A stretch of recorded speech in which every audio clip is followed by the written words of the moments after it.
Ladies and gentlemen, have your attention, please. My name is Kokesh, and I've had an incredible opportunity to speak from this stage yesterday. And, all right, thank you. It's a great stage, isn't it? It really is an incredible honor to be here. And I made this point yesterday, but I do have to share a bit of a regret about my remarks from yesterday, in that as much as I spoke to our historic opportunity, I believe I failed to relate it to the proceedings and what monumental task is before us this weekend. And for those of you who are delegates, you know that you don't just have an incredible opportunity, but now you have taken on a responsibility. And the decisions that you are going to make this weekend have the chance to reverberate through the rest of human history. It is no less significant a task than that, to nominate a presidential candidate for this party for 2016. And I hope that we consider this message, this opportunity in light of history. It's very important in light of our next speaker, but also in terms of the evidence before us about what is effective, what wakes people up, what makes change. And it's a great honor for me in this vein to introduce someone who's far more effective than I at taking this long view of human history, who's actually spent time studying the things that I talk about in grand platitudes, looking at the evidence, showing the alternative history, having revised so much of the statist propaganda that has been passed off as education.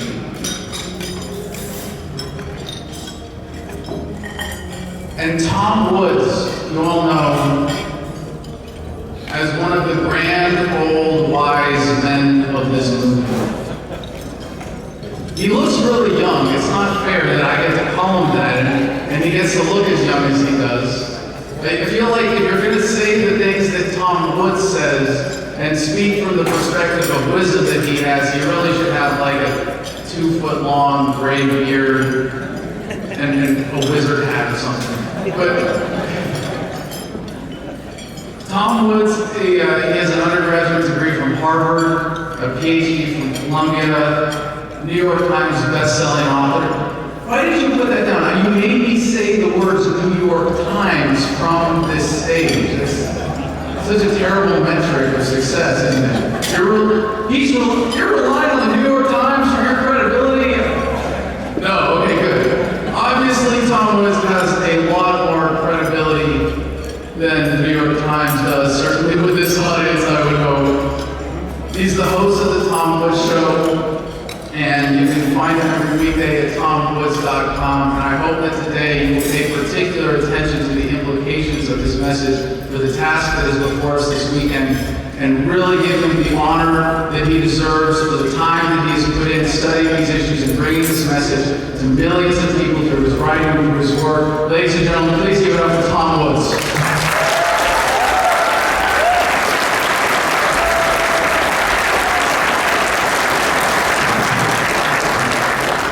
Thank you very much, very, very much indeed. Okay.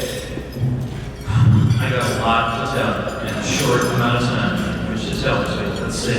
Oh, okay, Adam stuck to his time, so that's good. All right. Here's the purpose. Here's what I'm going to talk to you about. You notice that I have a very generic topic. You can tell when the speaker hasn't totally figured out what he's going to say, and he gives a topic that really any talk he might give could be described. What I want to do is start off by reminding us, first of all, where our ideas come from. Because this time we have vastly more media interest in the Libertarian Party than we did 4 years ago, 8 years ago, probably ever.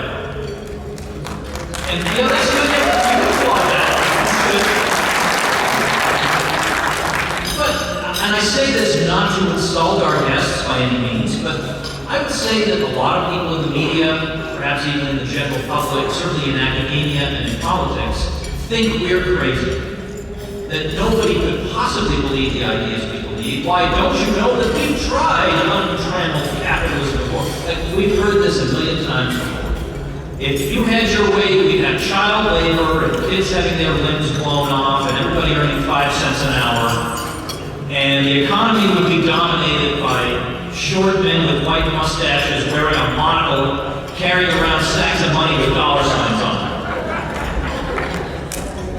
I bet you've got that, because I sure have. In fact, when I was in middle school, I really didn't understand how anyone could support laissez-faire capitalism. Don't you know it leads to kids working in coal mines? Haven't you read your textbook? So I want to go through it so that we, once again, remember where it all comes from and how compelling the case is.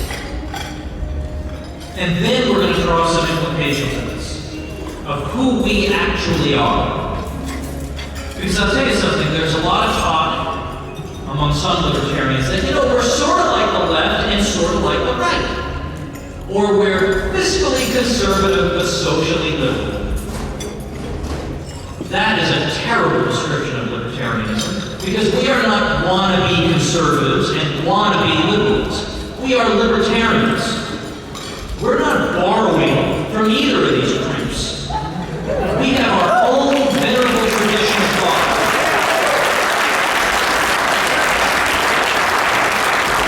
I look forward to the day when the conservatives say, well, we're partly libertarian and partly, that'll be okay, not for us. So what's the basis of our ideas? The basis is non-aggression. You want to know where libertarians stand? You look at the implications of non-aggression. Don't engage in force, physical force, against a peaceful person. That's it. That's what we believe in. Anything else you want to believe in is subsidiary to that. That's what it is. And almost anybody who comes to visit us will say, well, I believe that too. I mean, who's going to really say, oh, I believe in cracking skulls? Most people won't. Sure, I agree with you, non-aggression. But then when they see the implications of it, they start to say, well, maybe a little aggression is okay. That's just not who we are. A little aggression is not okay. We believe that society can order itself without some eternal custodian barking out commands at us through a bullhorn. That is a revolutionary idea. Secondly, we believe that the same moral rules apply to everyone. And people will say, oh, you libertarians, you're just moral relativists. Not so. We believe in absolute moral principles that apply to everyone.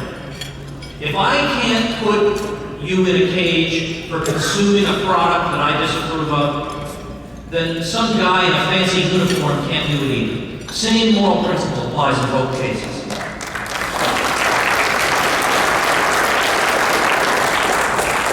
If I can't use violence to get you to contribute to my charity, even if it's a really, really worthy charity, then a whole group of people can't do it either. Or if we go out for dinner, there are 10 of us, and 9 of you say, well, we're 9 and you're only 1, so you're paying. We would say, well, this is a ridiculous outrage. What kind of moral principle is that? But that is the moral principle around which our whole system is based. So in other words, when it comes to politics, we have been taught to accept moral enormities we would never accept in private life. Now the school version that I learned starting in 6th grade, the school version of the world, runs like this.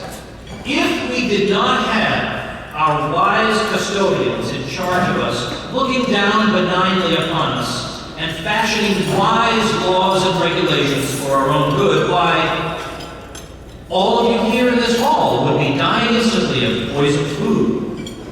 Everyone would earn 1 cent an hour, if even that. We would have no art to speak of, because of course, until we got the National Endowment for the Arts in 1965, everybody knows there was no art in Western civilization. We'd have no science, everybody would be an uneducated brute worshiping Thor.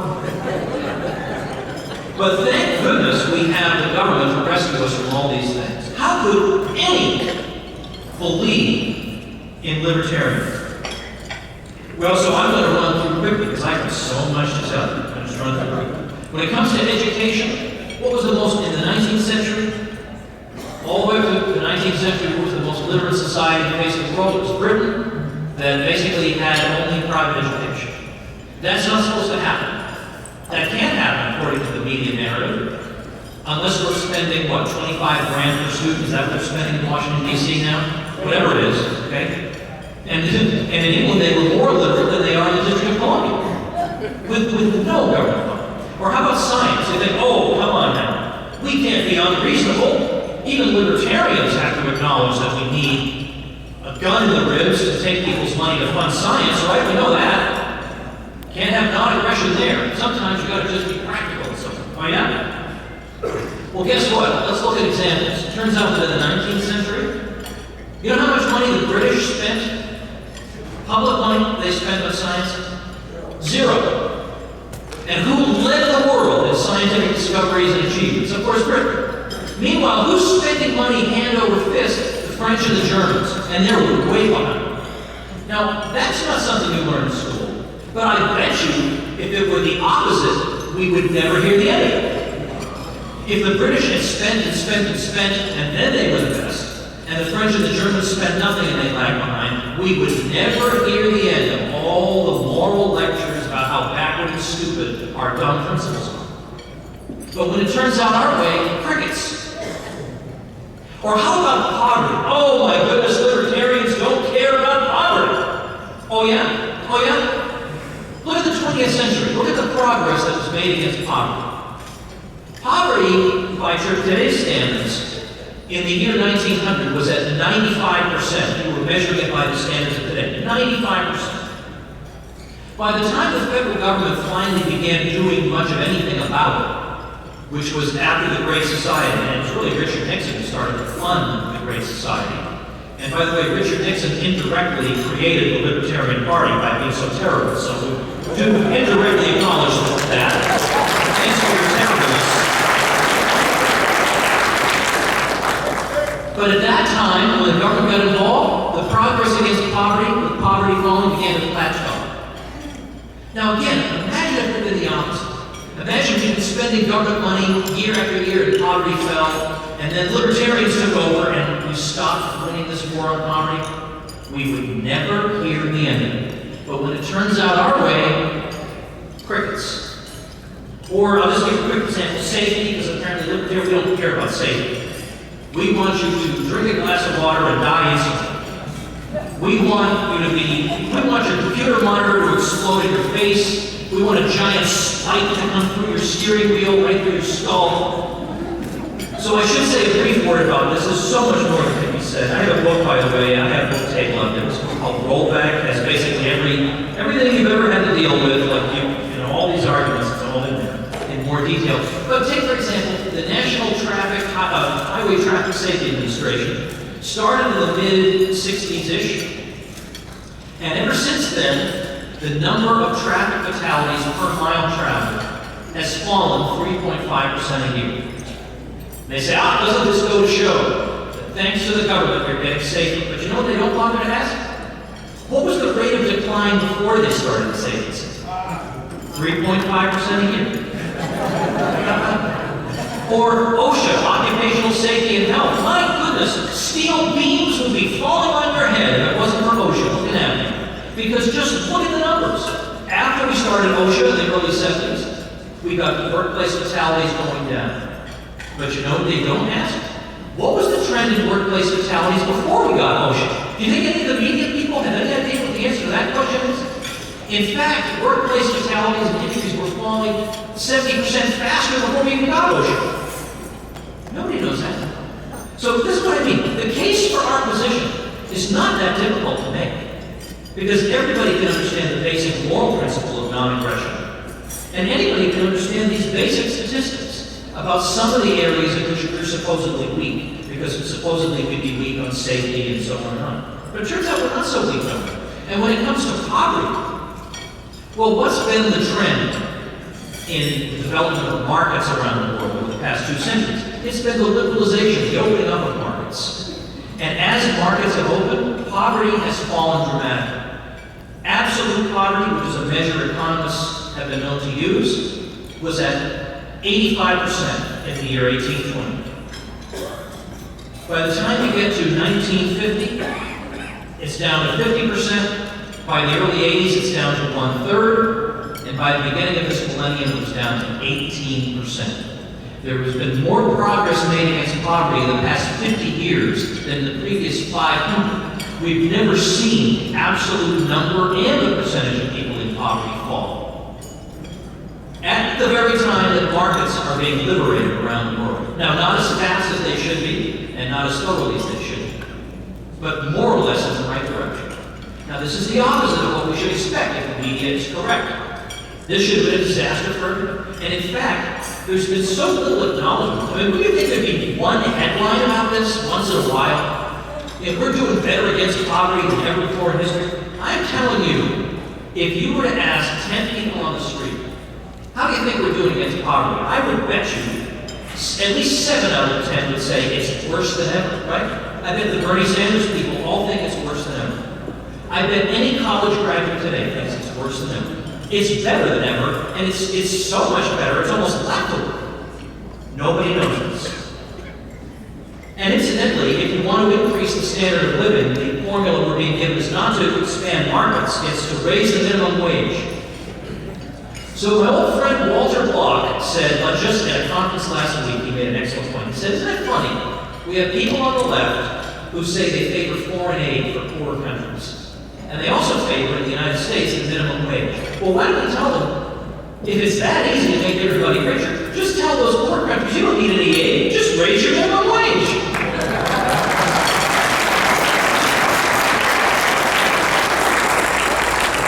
Or child labor, right? All our kids will be working in mines. So I have 5 girls, 5 young girls. Ain't no way they can let my girls work in a mine. How did that happen then? Why was there child labor? You know, the thing is, sometimes we're being asked to answer the wrong question. Sometimes we're being asked, why is there poverty? Well, the correct question is, why is there wealth? Poverty is a natural human condition. We were not born into this world as a species with Cadillacs. We were born impoverished. Wealth is what needs to be explained. Likewise, it's not child labor that needs to be explained. It's the absence of child labor. Because child labor has existed since the beginning of time. And is that because they were all terrible parents up until the 20th century? Or all the terrible parents all decided to move to Bangladesh in 1960 or something, and that's why there's so much child poverty? Even the International Labor Organization admits the reason you have child labor is that these families will starve without it. Now, does that mean I support child labor? What it means is, I'm not going to be one of these moronic leftists who signs a petition to get rid of child labor in Bangladesh or Nepal or whatever, only to find out that Oxfam discovers that what happened to these kids is they either starved to death or went into prostitution. Well, they hadn't bothered to pencil into their busy schedules the obvious consequences of this. So how do we get rid of child labor? Well, anybody who read a 7th grade textbook knows, the government passed a law against it. That's what libertarians. Yeah, the government passed a law against it when 90% of it has already gone away because of the free market. Because what actually happens is, businesses earn profits, they reinvest the profits into capital equipment. That capital equipment makes our economy more productive. There's more physical stuff. This puts downward pressure on prices vis-a-vis wages. And now the purchasing power of the mother and father's paycheck extends far enough that they don't have to send their kids to work. That's why. If we simply passed a law telling people in Bangladesh, go ahead, in fact, you're going to send your kids off to school for 18 years, this would solve nothing, and it would lead to immense misery. All right, I won't go into the 19th century, but the 19th century, of course, we all know that's when we had our way, right? Everything was laissez-faire in the 19th century, everything was terrible. You know what, doggone, I will in the 19th century. Let's say one thing about that. Don't listen to what I say the first time. Let's DiLorenzo actually bothered to look up the numbers. Can you believe we've been lectured to in our rotten textbooks year after year about the monopolists who dominated in the 19th century and all these industries were monopolized? Oh yeah? How about looking? Could I trouble you to look up the numbers? So it turns out there are 17 industries for which data are available that were accused of being monopolized by a handful of firms. And in the neoclassical definition of monopoly, a monopoly is when prices go up and quantity produced goes down. And yet when we look at these 17 industries, with the one exception of castor oil, I think the country could get by with that. With the one exception of castor oil, the allegedly monopolized industries were lowering prices faster than any other industries in the economy. And they were increasing their output faster than any other industries in the economy. But there's a lot more to be said about that, but I have forsworn to discuss it. Oh, but what about Scandinavia? Don't you know Denmark is such a great place? Don't you people know that Sweden exists? Haven't you heard Bernie Sanders talk about Sweden? All right. I'll just say a couple quick things about Sweden and Denmark. And also Norway, by the way. Norway, if you'd like your taxes to be 70%, well, yeah, you will get some free stuff. It would be a miracle if you didn't. Well, how about Denmark? All right, well, it turns out you look at Denmark and where it ranks on the Economic Freedom of the World Index, it's higher than the U.S. when it comes to property rights protection, legal system, openness to international trade, sound money. Well, that's not what the New York Times told me. They don't say. And it turns out, yeah, that's right. We could be against the New York Times. I'm against the New York Times. The New York Times might even go out of existence in our lifetimes. What a glorious development that is. All right. In Denmark, 3 of their 98 municipalities, only 3, will have a majority of people working. 3. And that's a combination of the aging of the labor force, which is also encouraged by the welfare state, not reproducing enough. And secondly, by all the benefits, all the welfare state benefits. It's 9% of the potential labor force has lifetime disability. That is huge, that's impossible. So they've started slashing the benefits, unemployment benefits, they've slashed the term you can receive them in half. They're going the other direction when we're burning once in a while. So it turns out that the Sweden and Denmark story is quite different. In fact, Sweden became wealthy because it was free market. That's how it became wealthy. It's the old saying of how do you acquire a small fortune? Answer, you start with a big fortune, you blow a lot of it, and wind up with a small fortune. That's the secret to where Sweden is. It started out because it avoided war, and it had a basically free market. And even into the 1950s, it had lower government spending in terms of GDP than the U.S. did.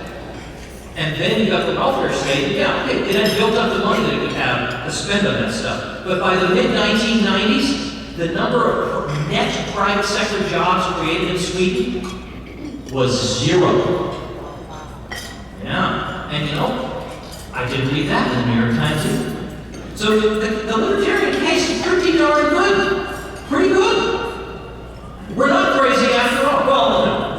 There's a guy walking around with a boot on his head, so I'm not going to say that. I say that affectionately to all understand. What they'll throw at you right now, though, is what about that financial crisis? Wasn't that capitalism run amok? Don't you libertarians have a lot to answer for because of that? Okay. Yeah, because we had supposedly deregulation. All right. Well, first of all, I have to say, because I had a great guest on my show, TomWoods.com. I did a show on deregulation and the financial crisis. We went through the so-called repeal of Glass-Steagall and the Commodity Futures Modernization Act. These are completely irrelevant to the financial crisis, which would have occurred exactly the way it did, and to the exact extent that it did, regardless of what had been done in those cases. Secondly, oh yeah, we've cut back on regulation, sure. Spending on financial regulation since 1980, in real terms, adjusting for inflation, has tripled. And it increased under that laissez-faire George W. Bush, by the way. I say laissez-faire somewhat ironically. On the eve of the financial crisis, on the state and federal level, the number of agencies given the task of regulating the financial sector was 115. Not enough regulation going on. If only we had had 116 agencies, that would have done the trick. What is wrong with these people? You look at all these bad mortgages, 75% of them are on the books of Fannie and Freddie. They're on the books of basically a so-called public-private partnership. They've got government guarantees that everybody knew about, that was obvious. And the Federal Reserve. And we're not supposed to talk about the Federal Reserve. The Bernie people will talk about everything in the world, but almost never will Janet Yellen get blamed for anything, or Ben Bernanke or Alan Greenspan. These people coast by. That's just the way they like it, totally unprotected. All right, you guys all know the lessons of I-pencil, right? But this is also part of our message, that even without coercion, we don't need a pencil czar ordering people around saying, you go chop down the wood and you manufacture the paint and you refine the oil for the gasoline to transport the paint and you make the rubber for the tires for the vehicle transporting the paint and whatever. When you think about it, as you all know from Leonard Read and Milton Friedman, making a pencil is actually extremely complicated. There are many, many production processes to produce them that have to come together at just the right time and in just the right quantities and with no surpluses or shortages. And yet that happens all the time, every day. In fact, you see a pencil on the ground and you pretty much ignore it, spit on it, right? You should be looking at it saying, wow, what a miracle of peaceful commerce together. Because that is what it is. It's extraordinary. And we're not taught to appreciate that, because in school, are we taught to appreciate how markets coordinate production without a guy with a bullhorn? Of course not. We're taught how a bill becomes a law. Oh, so we all know how the government can get things done. We have no idea how we get things done. You know, they say libertarians think we should do nothing. Depends on what you mean by we. They should do nothing. We can get a lot done.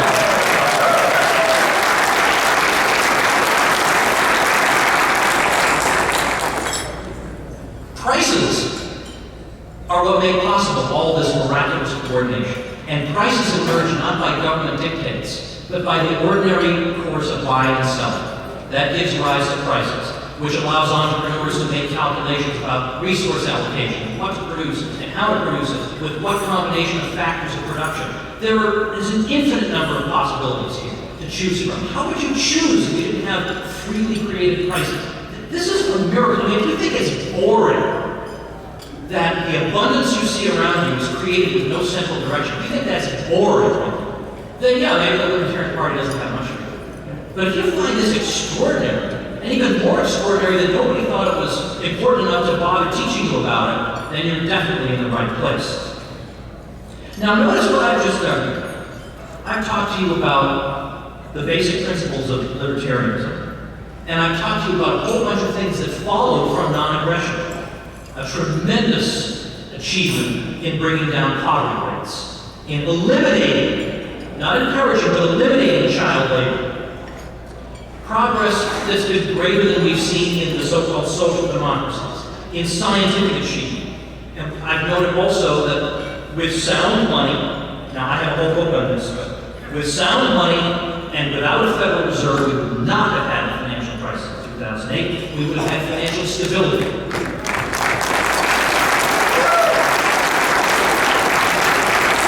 Yes, I know there were financial crises in the 19th century, but I dealt with that in Rollback and Meltdown, my two books on this general subject.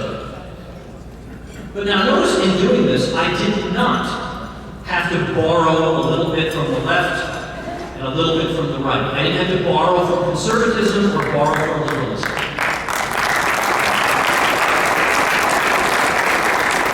The entire libertarian worldview is self-contained and coherent. So I insist to you that we are not fiscally conservative and socially liberal. We are not a ramshackle hodgepodge of ideas. We are not wannabes. They should wannabe us. We shouldn't wannabe them.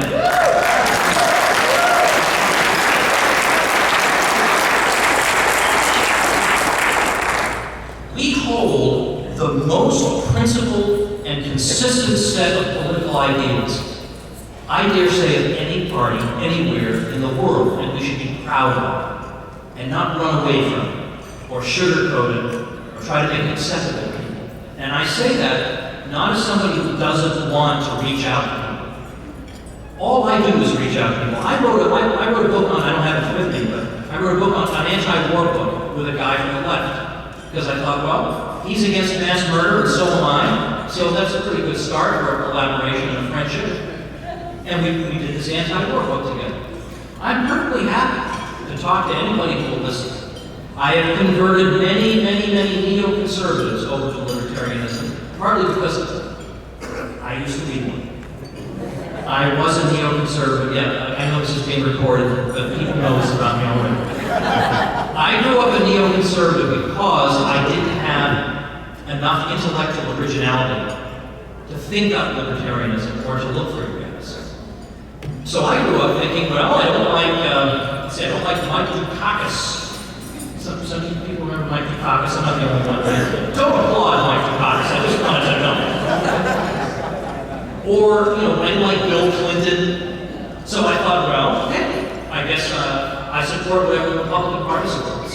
And so I would look at their positions, and then after the fact, I would discover rationalizations of those positions. We've all been there, probably, at least a lot of us, in one party or another.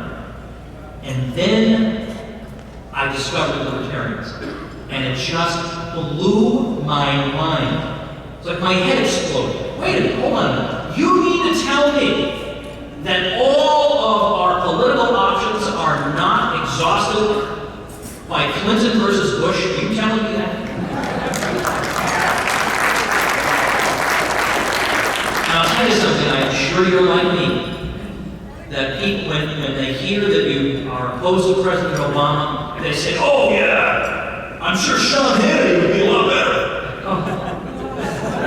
What kind of a stunted world is it in which those are the two choices? Really, come on. Now in this particular election cycle, the Libertarian Party is going to get more attention because the media hates Donald Trump's guts. Anything you can do to stick it to them, they'll do.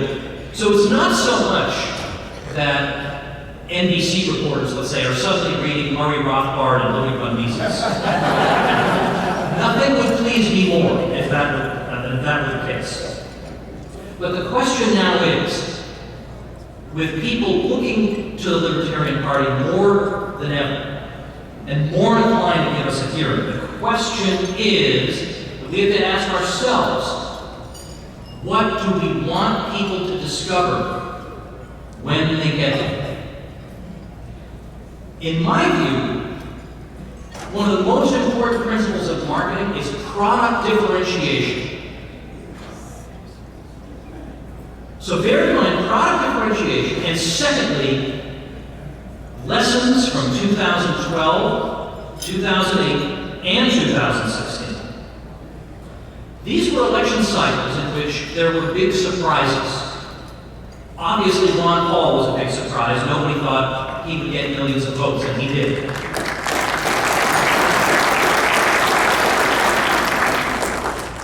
Now, this one you'll probably want to hold your applause. Nobody thought Bernie Sanders would do quite so well. Crickets. Nobody thought, but you got to hand it to him. He had every disadvantage in the world you could possibly imagine. And in a way, he's turned the disadvantages to his advantage by portraying himself as the underdog against the machine politician, very clever.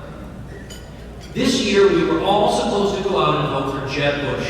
That was the guy, and I know this is a sensitive subject here in Orlando, right again. But that's the guy we were supposed to vote for. And he tanked. He crashed and burned. So who were the people who were successful? The people who were totally unconventional, right? Totally unconventional. Could you imagine Ron Paul being told by handlers what answer he's supposed to give to a question? Could you imagine that? If I want to meet the press, then doggone it, I'm going to tell them what I believe. And they ask him politically incorrect questions, he gives his answer. You think, oh, well, he's finished. And yet, he did better than that. And again, you're not looking at the Donald Trump supporter But the fact is he doesn't say what the media thinks he ought to say. And every single time, like when he said the thing about John McCain, St. John McCain, he wasn't worshiping at the altar of St. John McCain. He said that, John McCain was captured. I like people who aren't captured. And the New York Post said, Trump is finished. And I thought, these people, they're so out of touch. They actually think the general public loves John McCain. No, he was not finished by criticizing John McCain. That was a great thing to do. But there was no political handler who would have told him to do that. Mitt Romney was a guy that we're all supposed to support. And Mitt Romney came out this year and said, hey, everybody, let's try and get some other nominee. And again, crickets. No one cared. No one's interested in it. So, we can either be a pale and boring replica of the two major parties, in which case we will never get anywhere. Never. Impossible if we try to play their game. Oh, we're playing your game just 30% different. We want to play your game. We just want to have the budget a little bit. Why would anyone care about us? I mean, my gosh, think back to 1980. Low-tax liberalism. That's how they tried to portray libertarianism. We're going to cut taxes 30% also. Okay, well, so was Reagan. So why would they vote libertarian? What possible reason would they have for voting libertarian? Low-tax liberalism. These are the wannabes. These are the think tank presidents who sit there in their sinecures and tell everybody in this room how they should vote to be respectable and everything else. What do these people accomplish? What, and after all the billions of dollars, with all their studies and their policy mongering, what the heck have they accomplished? What has been reduced? What's been about nothing? And we're going to take strategy lessons from them? How about they accomplish one thing and then we'll think about it? No.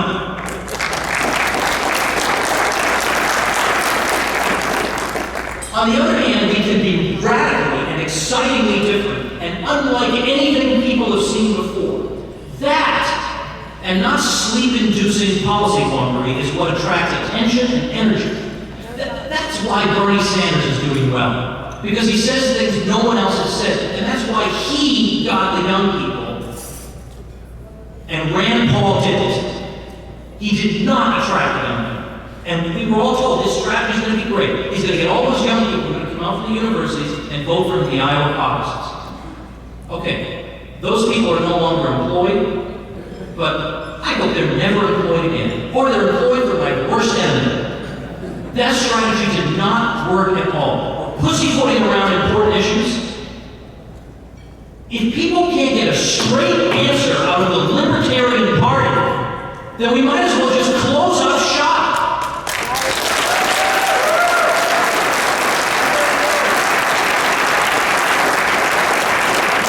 We're not low-tax liberals. We're not wannabe Republicans.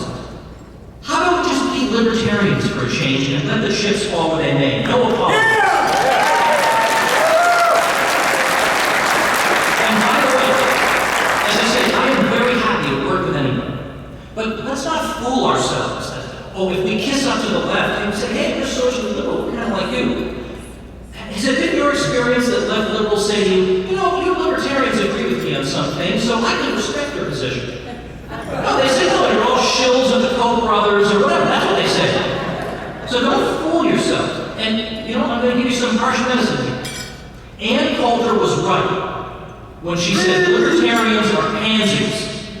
Because we can't say enough about how much we want to legalize pot. Oh, look, gee, that'll get you in big trouble with the media. Oh, how edgy that is. Want to legalize pot? Well, nobody else agrees with you on that. But how about freedom of association? All the DC think tanks and the chic magazines can't run away from that one fast enough. But either we believe in peace and non-aggression, or we do not. And so if it takes us into areas that are unpopular, then that's where we need to go and explain it.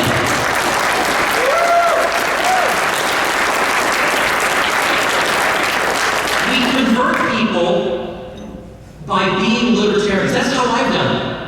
By being libertarians who stand for something, even when what we stand for takes us to unpopular places. Ron Paul did not have any fear about going to unpopular places. He will be remembered in history. His books will still be read. Who the heck is going to read Mitt Romney's book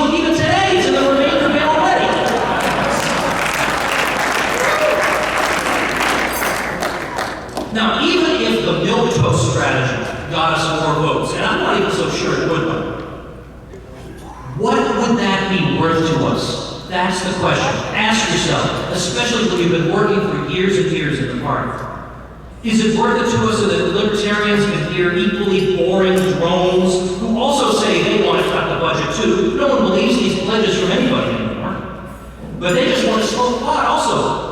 What possible lasting significance on history could that message have? Is this what those of you in the trenches have labored all these years for a little media respectability? Is that what we have to offer the world? We libertarians are the inheritors of an exceptionally venerable tradition of ideas that is beautiful and noble, and that carries with it a grave responsibility.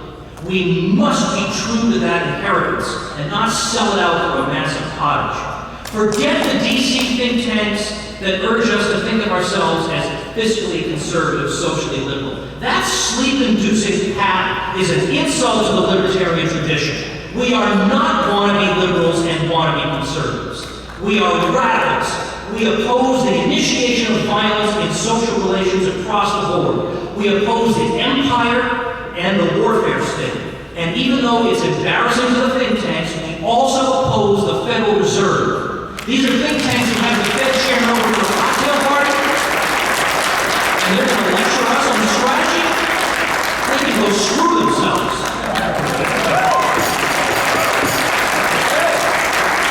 And not putting people to sleep already. It's time we finally woke them up